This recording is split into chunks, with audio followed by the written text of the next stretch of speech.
ലേവ്യ പുസ്തകം 8-ാം അധ്യായം. യഹോവേ, നിന്റെ ന്യായപ്രമാണത്തിൽ നിന്ന് അത്ഭുതമുള്ള കാര്യങ്ങളെ കാണുവാൻ തക്കവണ്ണം എൻ്റെ ഹൃദയകണ്ണുകളെ നീ പ്രകാശിപ്പിക്കണമേ.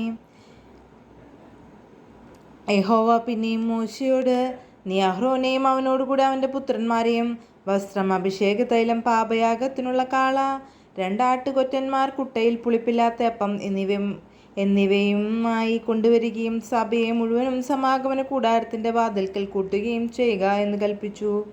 യഹോവ തന്നോട് കൽപ്പിച്ചതുപോലെ മോശ ചെയ്തു. സഭ സമാഗമന കൂടാരത്തിൻ്റെ വാതിൽക്കൽ വന്നുകൂടി. മോശ സഭയോട്, യഹോവ കൽപ്പിച്ച കാര്യം ഇതാകുന്നു എന്ന് പറഞ്ഞു.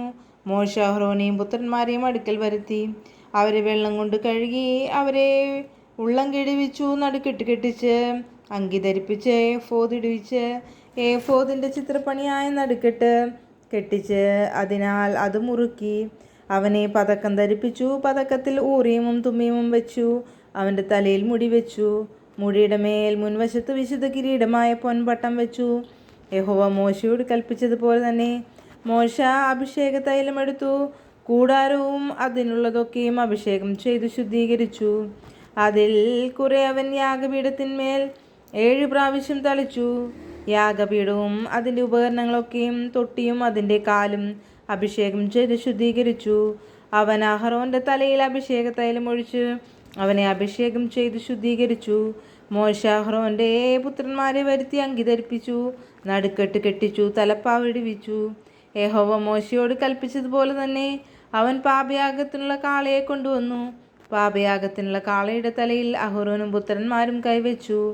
അവൻ അതിനെ അറുത്തു. മോശ അതിൻ്റെ രക്തമെടുത്തു വിരൽ കൊണ്ട് യാഗപീഠത്തിൻ്റെ കൊമ്പുകളിൽ ചുറ്റും പുരട്ടി യാഗപീഠം ശുദ്ധീകരിച്ചു. ശേഷം രക്തം യാഗപീഠത്തിൻ്റെ ചുവട്ടിലൊഴിച്ചു. അതിനുവേണ്ടി പ്രായശ്ചിത്തം കഴിച്ച് അതിനെ ശുദ്ധീകരിച്ചു.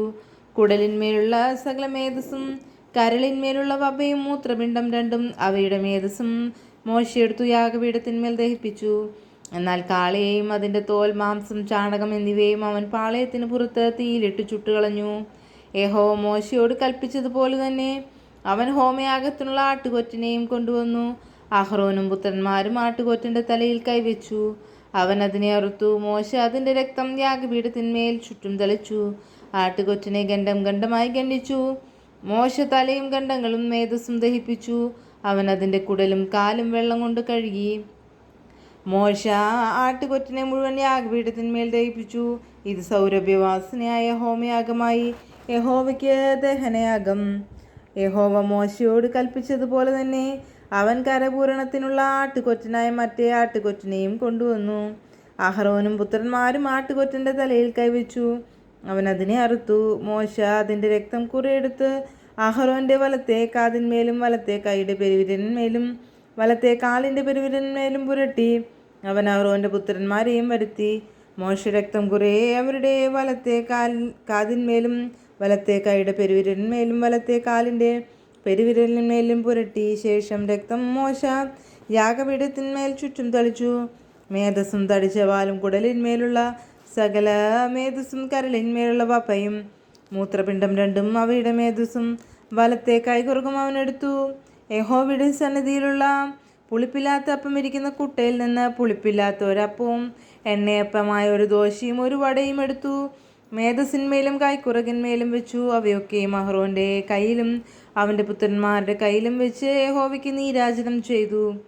പിന്നെ മോശ അവയെ അവരുടെ കയ്യിൽ നിന്നെടുത്ത് യാഗപീഠത്തിന്മേൽ യാഗത്തിന്മീതെ ദഹിപ്പിച്ചു. ഇത് സൗരഭ്യവാസനയായ കരപൂരണയാഗം, യഹോവയ്ക്കുള്ള ദഹനയാഗം തന്നെ.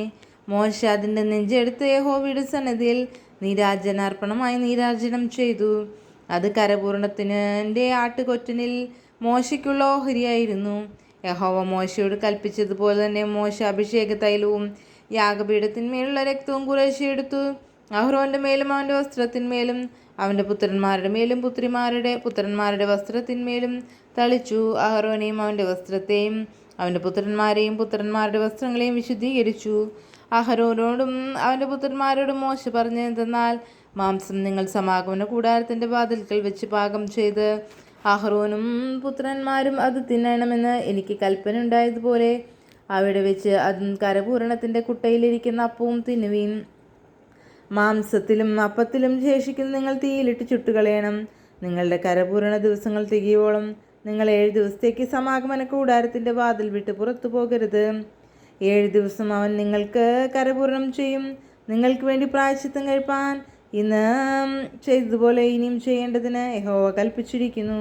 ആകയാൽ നിങ്ങൾ മരിക്കാതിരിപ്പാൻ 7 ദിവസം രാവും പകലും സമാഗമന കൂടാരത്തിൻ്റെ വാതിൽക്കൽ പാർത്ത് യഹോവയുടെ കൽപ്പന അനുസരിക്കണം. ഇങ്ങനെ എന്നോട് കൽപ്പിച്ചിരിക്കുന്നു. യഹോവ മോശ മുഖാന്തരം കൽപ്പിച്ച സകല കാര്യങ്ങളെയും അഹ്റോനും അവൻ്റെ പുത്രന്മാരും ചെയ്തു. ദൈവമേ, സ്തുതിക്ക് യോഗ്യമാവുന്നു. ബാറയ്ക്കുമോ.